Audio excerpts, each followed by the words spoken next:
Good morning everyone, आप सभी का स्वागत है। आज पर्यावरण में फैमिली टॉपिक का थर्ड पार्ट देखेंगे। ये फैमिली टॉपिक तीनों पार्ट बहुत ही महत्वपूर्ण है। इसमें से 4 नंबर के प्रश्न आने की पूरी संभावना है, अतः आप लोग तीनों वीडियो पूरा देखें। और अगर क्वेश्चन आप लोगों को इम्पोर्टेंट लगे तो लाइक, कमेंट और शेयर जरूर करें। और इसकी PDF और नोट्स और क्विज प्राप्त करने के लिए टेलीग्राम ज्वाइन करें। चलिए स्टार्ट करते हैं। हमारे समाज में जो व्याप्त सामाजिक बुराइयां हैं, कुरीतियां हैं, जैसे चोरी, नशाखोरी, धूम्रपान, इससे संबंधित क्या क्या प्रश्न आते हैं CGTET पर्यावरण में, इसके बारे में देखेंगे। स्टार्ट करते हैं। प्रश्न है, भारत में लड़के लड़कियों की विवाह योग्य न्यूनतम आयु क्या है? भारत में लड़के लड़कियों की विवाह योग्य आयु क्या है? तो लड़के का जो आयु है 21 वर्ष है और लड़कियों का आयु है 18 वर्ष है। नेक्स्ट प्रश्न देखते हैं। नेक्स्ट है, भारत में लड़के और लड़कियों के विवाह की न्यूनतम कानूनी आयु क्या है? प्रश्न वही है, जस्ट इसमें थोड़ा सा चेंजेस किया गया है। इसको ध्यान में रखना है कि प्रश्न में पूछा क्या जा रहा है, नहीं तो आंसर गलत होने की चांसेस बढ़ जाती है। इसमें देखते हैं, पहले लड़कियां पूछा है तो लड़कियों का जो आयु क्या है 18 वर्ष है और लड़कों का आयु है 21 वर्ष। नेक्स्ट देखते हैं।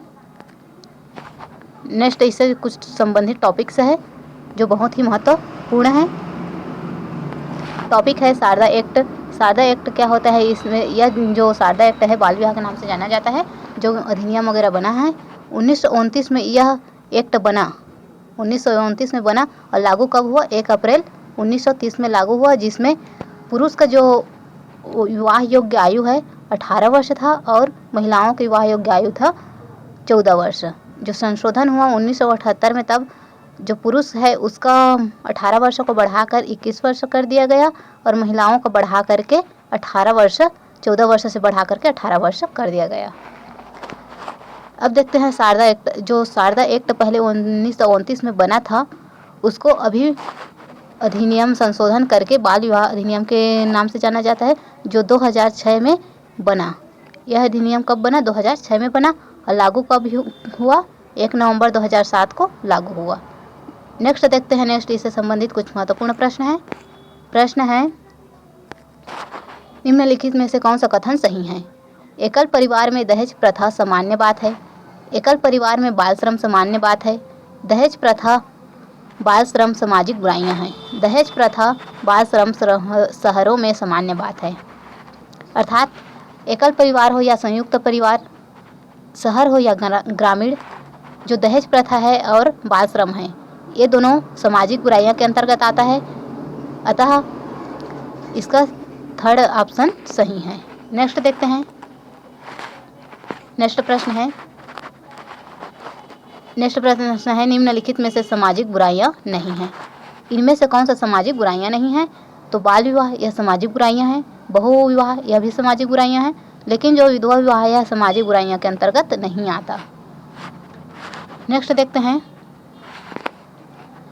इससे कुछ संबंधित है, जो हमारे समाज में व्याप्त कुरीतियाँ, बुराइयाँ जो पहले प्रचलित थी, उसको डिस्कस करेंगे। देखते हैं क्या क्या है।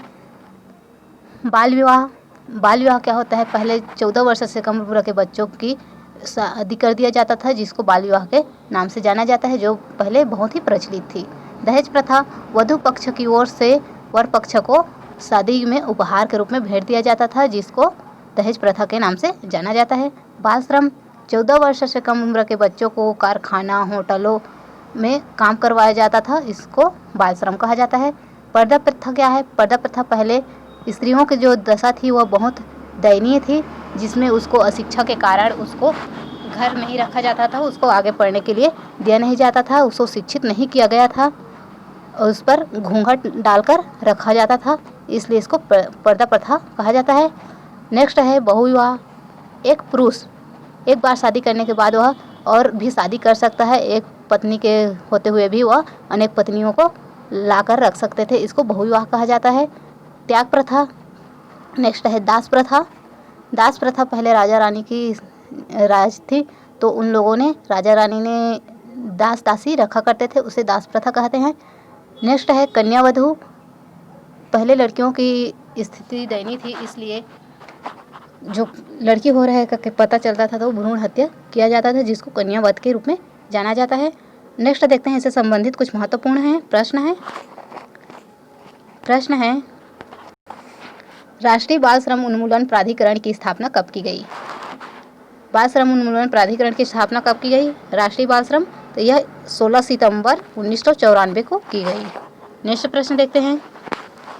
नेक्स्ट कुछ टॉपिक है बाल श्रम उन्मूलन संवैधानिक प्रयास। कौन कौन से संवैधानिक प्रयास किए गए उसको देखते हैं।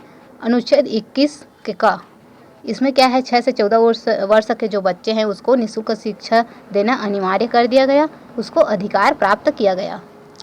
अनुच्छेद 23 में क्या है, यह बाल श्रम के अंतर्गत आता है, जिसमें बाल श्रम पर रोकथाम लगाया गया। 14 वर्ष से कम उम्र के बच्चों को कोई भी कारखाना या होटलों में काम करने के लिए पूरा प्रतिबंध किया गया।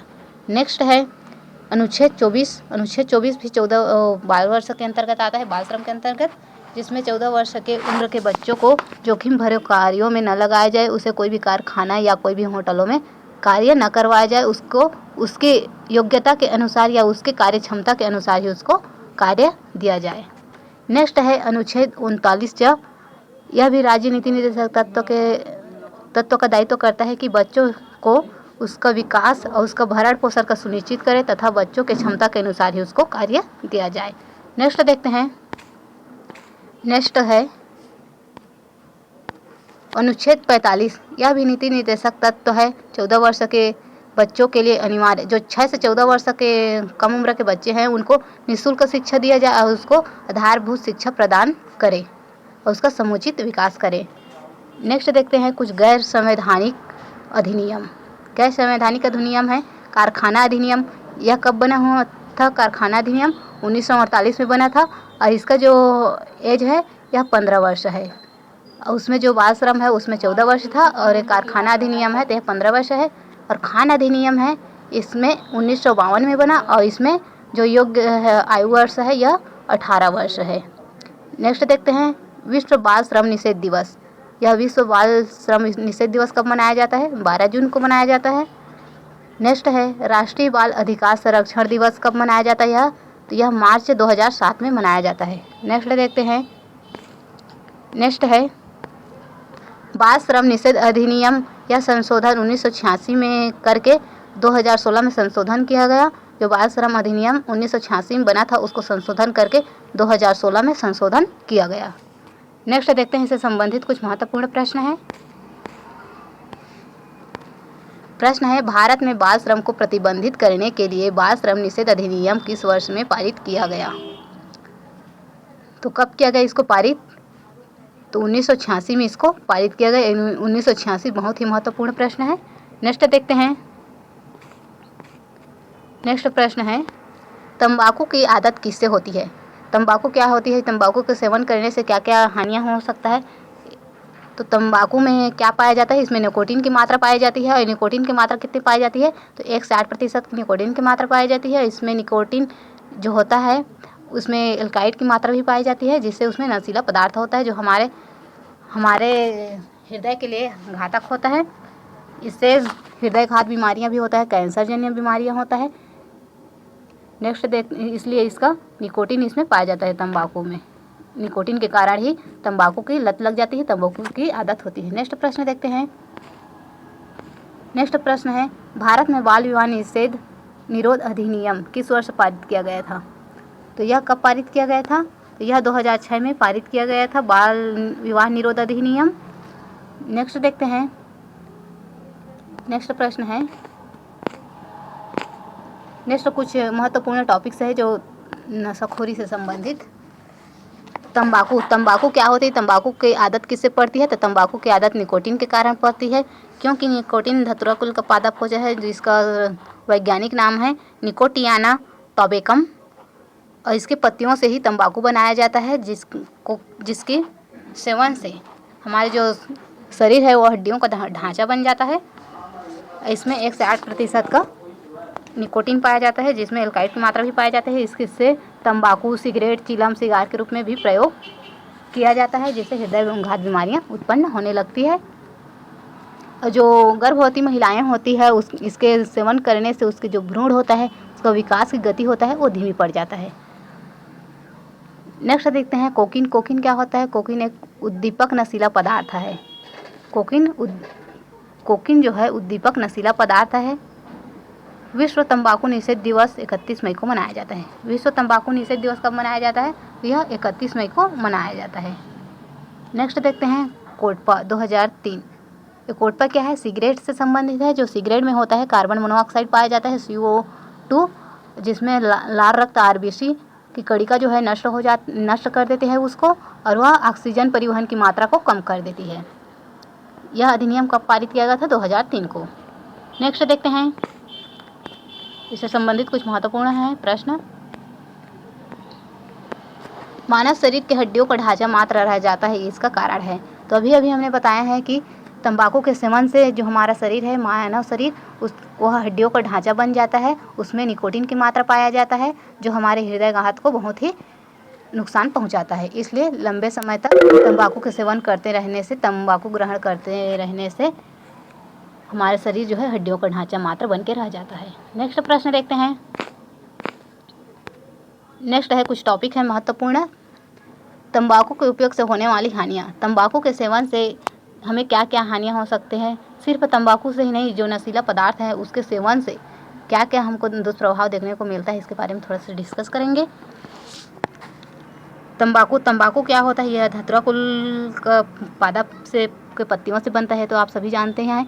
तंबाकू के निरंतर सेवन से हमारे क्या होता है? मुंह, जीभ, गले, फेफड़े आदि में कैंसर होने की संभावना बढ़ जाती है। और जो गर्भवती महिलाएं होती है, इसको सेवन करती है, तो उसके बच्चे की जो धीमी भ्रूण होती है, उसके विकास की गति धीमा पड़ जाती है। नेक्स्ट है सिगरेट के धुएं में उपस्थित कार्बन मोनोऑक्साइड RBC को नष्ट कर देता है और रुधिर ऑक्सीजन परिवहन की क्षमता को कम कर देती है। नेक्स्ट देखते हैं गुटखा। गुटखा क्या होता है? गुटखा चूना, कत्था, सुपारी के टुकड़ा और खुशबूदार धातुओं के वर्ग आदि को मिश्रण करके यह पदार्थ बनाया जाता है, जिससे सेवन करने से सबम्यूकस फाइब्रोसिस बीमारी उत्पन्न होने लगता है। इससे भी कैंसर जन्य बीमारी होता है। नेक्स्ट देखते हैं शराब। शराब क्या होता है? शराब अर्थात मदिरा यह भी एक कैंसर जन्य रोग होता है। इससे भी, जिसमें नशे के कारण एथिल एल्कोहल पाया जाता है। शराब में क्या पाया जाता है? एथिल एल्कोहल पाया जाता है, जिससे हमारे शरीर में प्रवेश करता है और यकृत में पहुंचकर वह कार्बोहाइड्रेट एथिल एल्कोहल एसिटाल्डिहाइड में बदल जाता है और विषैला पदार्थ बन जाता है।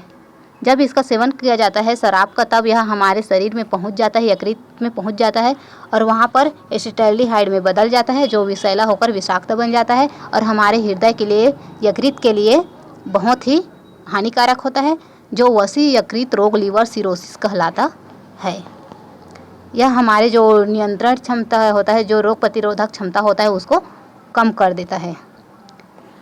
चलिए आज की क्वेश्चन यहीं पर समाप्त होती है। आप लोगों को इसका PDF और नोट्स चाहिए तो टेलीग्राम ज्वाइन करें और कमेंट करके बताएं, जिसको भी चाहिए वहाँ पर फ्री में मिल जाएगा।